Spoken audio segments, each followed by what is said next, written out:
আসসালামু আলাইকুম। আমি আজকে একটা ল্যাপটপের সঠিক রিভিউ দিব। এটা আমি কিনেছি গত 3 মাস হয়েছে। এটা মূলত এই ল্যাপটপটা বেশিরভাগ যারা ফ্রিল্যান্সিং করে, আপনার কোডিংয়ের কাজ করে বা যারা ডিজিটাল মার্কেটার আছে ওরাই ল্যাপটপগুলো নেয়, কিন্তু মূলত এগুলো দিয়ে পারফেক্টলি আপনি কাজ করতে পারবেন না। এটার মডেল হচ্ছে HP FD0209TU। এটা হচ্ছে কোরাই 5 13 জেনারেশনের। এটা 512 জিবি SSD আর হচ্ছে 8 জিবি র্যাম।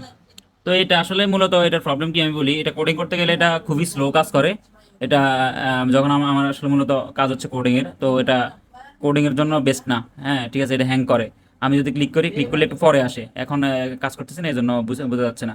কিছুক্ষণ কাজ করলে এটা হ্যাং শুরু করে দেয়। এরপর আপনার কিছুটা গরম হয়, প্লাস হচ্ছে এটার অফেন হতে সময় লাগে। মাঝে মধ্যে হুট করে দেখেছি ব্যাটারি জিরো হয়ে গেছে, ব্যাটারি চার্জ ঠিক ভালো, কিন্তু মাঝে মধ্যে দেখেছি জিরো হয়ে গেছে অটোমেটিকলি। এরপরে সবচেয়ে বড় সমস্যা হচ্ছে এটা দিয়ে ভারী কোনো কাজ করা যাবে না, এটা হ্যাং করে। ঠিক আছে, কেউ যদি যারা ফ্রিল্যান্সিং কাজ করেন এটা নেবেন না। এটার মার্কেট প্রাইস হচ্ছে 93,000 টাকা। আমি 93,000 দিয়ে নিয়েছিলাম। এটার আসলে ভুলে এই ল্যাপটপটা নেবেন না। তো এই জন্য মূলত ভিডিওটা করছিলাম যে আসলে কেউ যদি নেন তাহলে একটা ধরা খাবেন। এটার এটা আমি দেখাই দিতেছি। এই যে এটা হচ্ছে 13 জেনারেশনের, আর হচ্ছে 66 বিট অপারেটিং সিস্টেম। এই ল্যাপটপটা আপনারা কেউ ফ্রিল্যান্সিং বা ভারী কাজ করার জন্য হলেও নেবেন না, কারণ হচ্ছে দোকানদাররা বলবেন না এটা ভালো হবে, কিন্তু মূলত এটা ভালো না।